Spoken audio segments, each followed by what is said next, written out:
aujourd'hui je deviens une œuvre d'art. Plus spécialement, une peinture. À la base, je me suis inspirée de l'univers du film de Netflix Velvet Buzzsaw.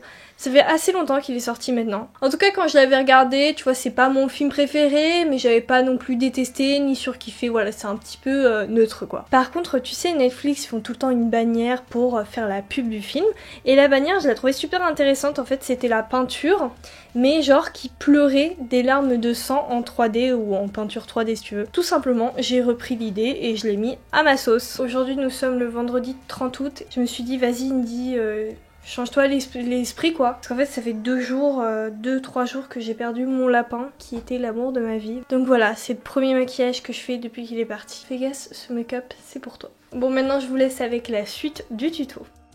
Je n'ai pas fait mon teint mais cependant j'ai préféré appliquer une base, c'est la matifiante de chez Fenty Beauty. Je sais pas pourquoi, c'était juste pour m'hydrater la peau et pour la préparer mais c'est pas du tout obligatoire. Ce maquillage dans l'ensemble il est simple et il est avec des produits assez faciles d'utilisation. En fait je vais tout faire au fard à l'eau. Pour les fards à l'eau, je t'ai mis un kit Snazaru dans la barre d'infos parce que je trouve sincèrement que Snazaru c'est vraiment une marque sous-cotée, c'est vraiment très bien. Tu peux en commander sur Amazon, donc ça va très vite, rapport qualité-prix franchement nickel. Ou bien c'est disponible chez Cultura. Et puis là récemment j'ai été à Carrefour et j'en ai vu, mais c'est des mini palettes quoi, mais ça fait totalement l'affaire. Après cette année, pour la première fois, j'ai pu tester les fards à l'eau Make Up Forever et je t'avoue qu'ils sont vraiment super bien. Bon, en effet, ils sont beaucoup plus chers, mais c'est pas grave. Allez, parlons maintenant du maquillage.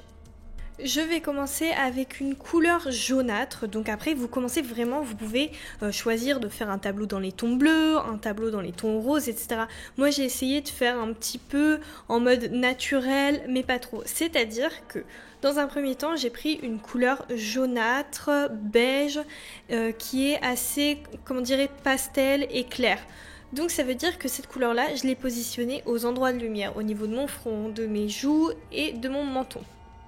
Ensuite, pour rajouter une tonalité de couleurs différentes, j'ai pris un rose pastel et je l'ai positionné un petit peu par-dessus ou à côté de cette première couleur.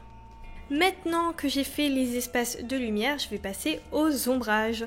Je vais tout simplement utiliser un marron clair, donc je le mets au niveau du contouring, au niveau de mon nez. En fait, je vais vraiment créer comme s'il y avait une ombre.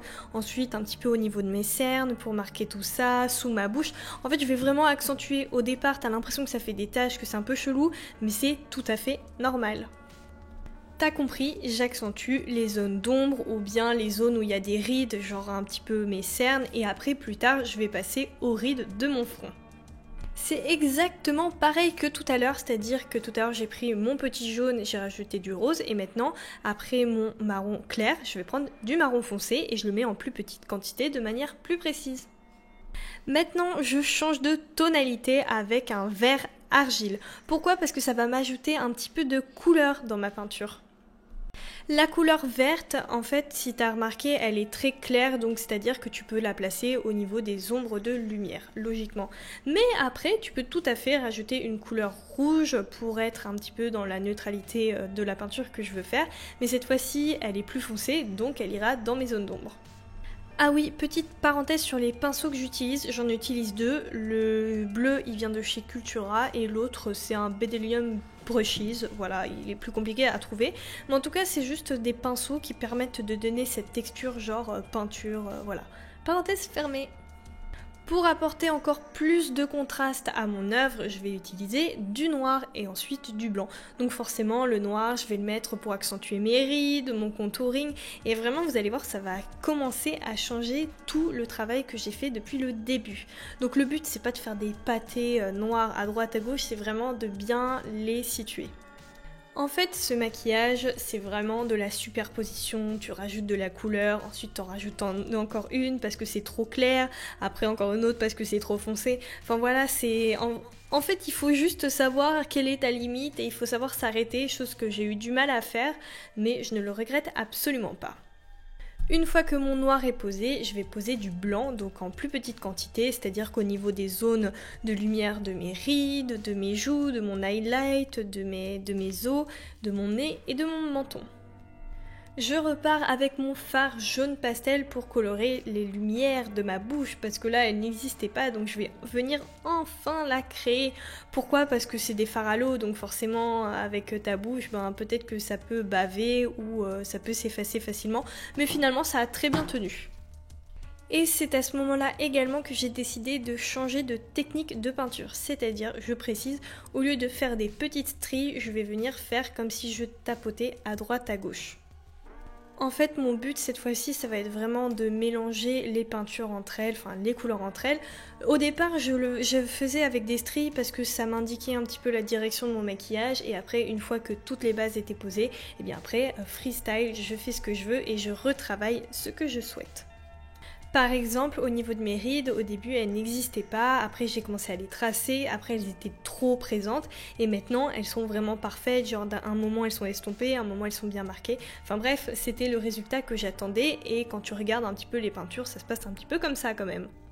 Je n'oublie pas de tracer grossièrement mes sourcils avec du noir et bien sûr de contraster tout mon make-up avec cette même couleur. Je trouve sincèrement que le noir ça change tout.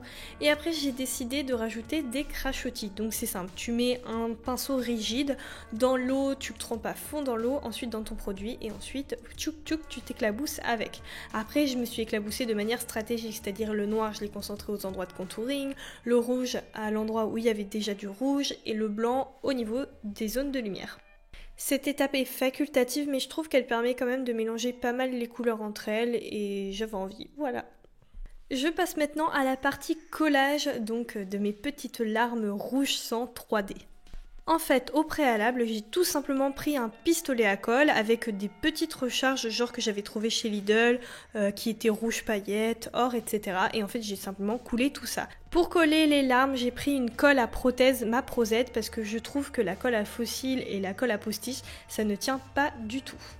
Je rajoute du mascara en haut et en bas, le mien toujours le même, le Worth the Hype de chez NYX Cosmetics, pas extraordinaire mais pour Halloween il m'a pas mal servi, et je rajoute des faux cils assez longs et ça complète totalement le look, j'en suis fan. Je finalise mon look avec une perruque noire parce que je trouve que ça allait très bien avec l'univers de ma peinture et un cadre en or. Voilà, le look est maintenant terminé, j'espère sincèrement qu'il vous a plu et qu'il vous inspirera peut-être le jour J, donc le 31. Je trouve ça assez sympa et ce qui est cool c'est vraiment d'accessoiriser ça avec of course un cadre. Ça rajoute encore un petit truc travaillé quoi. Après faites comme vous voulez, vous pouvez mettre les larmes ou pas, mais je trouve que c'est assez sympa, genre une œuvre d'art qui pleure. J'aime bien le message. En fait ce maquillage va avec mon mood actuel, tu vois. Je viens de m'en rendre compte. Bref, si tu as aimé ce maquillage et si tu veux m'apporter ton soutien, eh bien n'hésite surtout pas à me laisser un petit commentaire, bien sûr à laisser un petit pouce bleu, à partager mon contenu sur tes réseaux et bien sûr à venir me rejoindre sur Instagram. En tout cas, moi je te fais plein de gros bisous et je te donne rendez-vous demain à la même heure. Bye!